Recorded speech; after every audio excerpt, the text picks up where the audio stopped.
Con más de 700 metros cuadrados de instalaciones y una gran aceptación por parte de sus alumnos, la Fundación 2100 es todo un ejemplo para la formación de éxito. Todo ello ha podido comprobarlo en su visita a la sede la directora gerente del INAEM, entidad colaboradora de la institución. Aunque venimos trabajando ya desde el mes de marzo, que la Fundación asumió la gestión del Centro Fórum Aragón.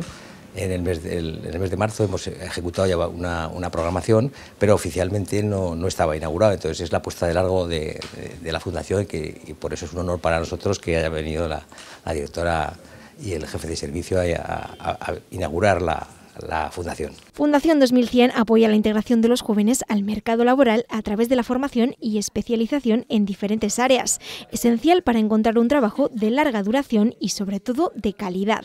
Actualmente hay más de 63.000 parados en Aragón, sin embargo, las políticas realizadas permiten ser optimistas. Alrededor del 70% de las personas que se encuentran en situación de desempleo no tienen cualificación profesional o la tienen muy baja, de primera etapa de educación secundaria o inferior.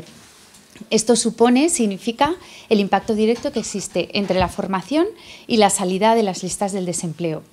Esto nos obliga, por tanto, como Servicio Público de Empleo, a impulsar todas las políticas activas de empleo y pivotando fundamentalmente la formación para revertir esta situación. Actualmente, Fundación 2100 ofrece formación en 20 ramas diferentes, desde la salud hasta el marketing, a través de una metodología muy práctica y con una estrecha relación con diferentes empresas, con lo que ya ha conseguido insertar a cientos de jóvenes en el mercado laboral.